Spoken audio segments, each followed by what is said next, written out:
السلام علیکم ورحمۃ اللہ وبرکاتہ۔ بسم اللہ والصلاۃ والسلام علی رسول اللہ، اما بعد۔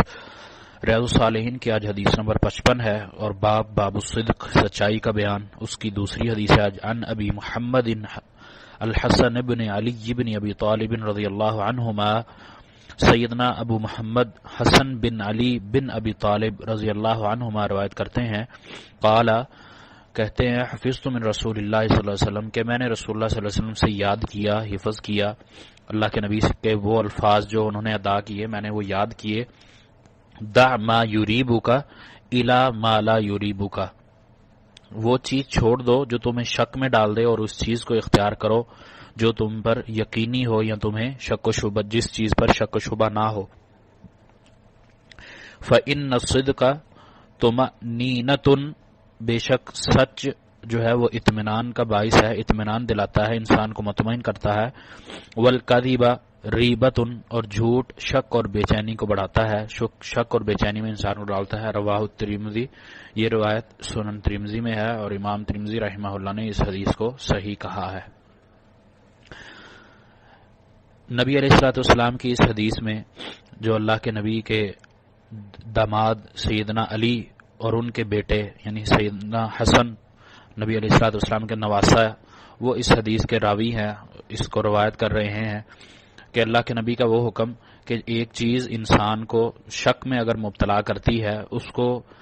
دین کے معاملے میں وہ چیز ہے اور اس کو اس پر دلیل نہیں ملتی یا وہ اس کی یقینی صورتحال پر وہ نہیں آتا، شک میں مبتلا رہتا ہے، تو وہ اس شک کو چھوڑ دے، یعنی اس کام کو، اس چیز کو چھوڑ دے تاکہ وہ یقینی صورتحال میں آ جائے، اور جب یقینی صورتحال میں جس چیز پر ہو وہ والا وہ عمل کرے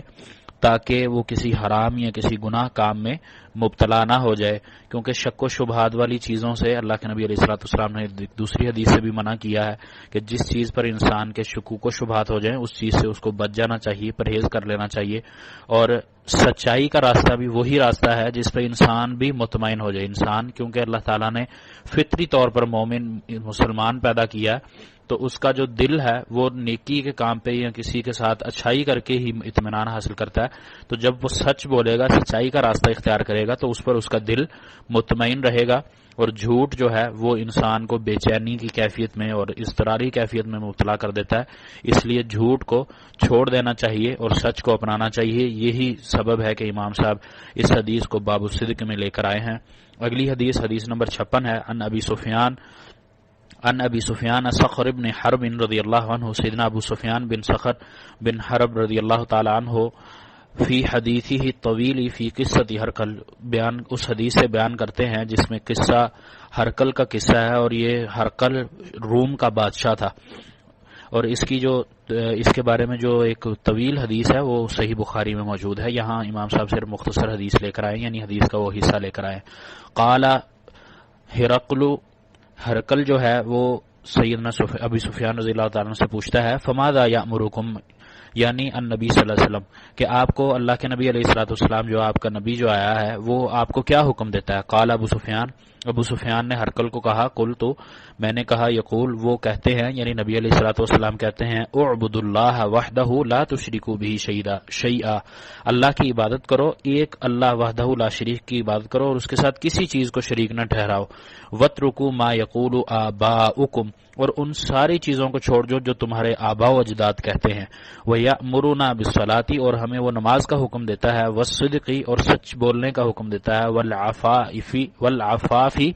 اور پاک دامن رہنے کا حکم دیتا ہے، وَالصِّلَةُ، اور صلہ رحمی کرنے کا حکم دیتا ہے۔ متفق علیہ، یہ حدیث بخاری اور مسلم میں ہے۔ یہ ہرقل کا واقعہ جو سیدنا ابو سفیان کے ساتھ ہے، یہ ابو سفیان رضی اللہ تعالیٰ عنہ کے اسلام لانے سے پہلے کا واقعہ ہے، تو یہ بخاری میں طویل حدیث موجود ہے، یہ انشاءاللہ وہ آگے آئے گی یا ہمارے سبق میں آئی تو اس کو انشاءاللہ بیان کریں گے ہم۔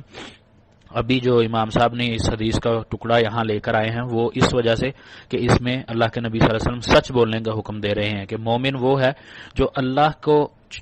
کے علاوہ تمام معبودوں کو چھوڑ دے، کسی کو شریک نہ ٹھہرائے اللہ کا، اور جو اس کے خاندانی یا اس کے آباء و اجداد جو کام کر رہے ہیں وہ غیر شرعی ہیں، اسلام پر نہیں ہے، تو ان کو وہ چوں چراں کیے بغیر چھوڑ دے،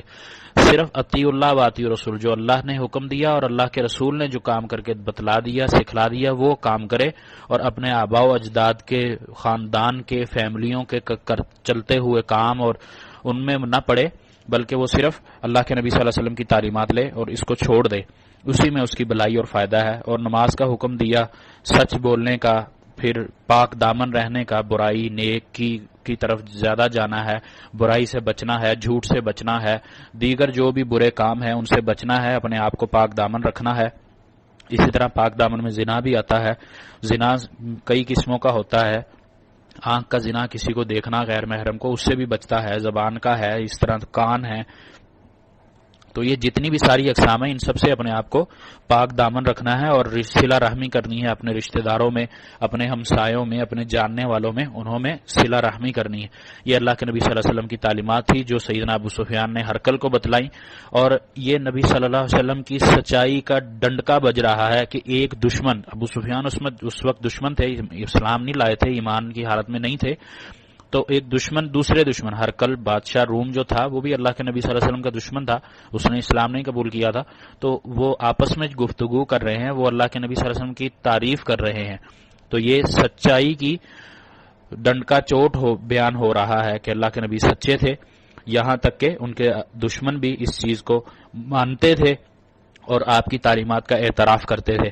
اسی طرح اس حدیث میں ہمیں اللہ کے نبی صلی اللہ علیہ وسلم نے جو حکم دیا ہے وہ یہی کہ ہماری زندگی کے جو شب و روز ہیں وہ کس طرح ہم نے گزارنے ہیں، وہ سب سے بنیادی جو چیز اس میں بیان ہوئی ہے، اعبد اللہ وحدہ لا تشرکوا بہ شیئا، کہ اللہ کے سوا کسی کو شریک نہیں ٹھہرانا، اللہ کی وحدہ لا شریک کی عبادت کرنی ہے۔ وَاتْرُكُوا مَا يَقُولُ آبَاؤُكُمْ، اس وقت ہمارے معاشرے میں اس چیز کا بہت زیادہ اثر ہے کہ ہم وہ کام کر رہے ہیں جو ہمارے آباء و اجداد نے کیا، ہمارے والدین نے کیا، ہمارے بڑوں نے کیا، جس طرح ان کو کرتے دیکھا ہم اسی طرح آگے چلتے جا رہے ہیں۔ ہم نے اس چیز کو نہیں دیکھا کہ کیا یہ سنت ہے، اللہ کے نبی کی تعلیم ہے یا نہیں ہے، اللہ کا حکم ہے یا نہیں ہے، بس دین کے معاملے میں اسی طرح چل رہے ہیں جس طرح ہمیں کسی نے کہہ دیا یا جس طرح ہمارے والدین کر رہے ہیں۔ تو یہ اللہ کے نبی صلی اللہ علیہ وسلم کا اس حدیث میں واضح قول ہے، واضح حکم ہے کہ وَاتْرُكُوا مَا يَقُولُ آبَاؤُكُمْ، جس طرح تمہارے آباء و اجداد کہتے ہیں اس کو چھوڑ دو، صرف اللہ کے نبی کی، اللہ کی تعلیمات میں آ جاؤ، اور اللہ کے نبی کی تعلیمات میں آنے کے بعد ہی انسان مومن سچا مسلمان بنتا ہے اور اسی میں اس کی نجات ہے۔ اللہ تعالیٰ سے دعا ہے کہ اللہ تعالیٰ صحیح منہج کو سمجھ کر عمل کرنے کی توفیق عطا فرمائے اور ہمیں اپنے پیارے بندوں میں شامل کر لے، اور ہمیں اس وقت کے جو صورتحال ہے، موجودہ فتنے ہیں دور کے، ان سب فتنوں سے ہمیں محفوظ فرمائے اور ہمیں اپنے سچے دین پر ثابت قدم رہ کر عمل کرنے کی توفیق عطا فرمائے اور ہمارے لیے تمام اعمال کو آخرت میں ذریعہ نجات بنا دے۔ وما توفیقی الا باللہ، علیہ توکلت و الیہ انیب۔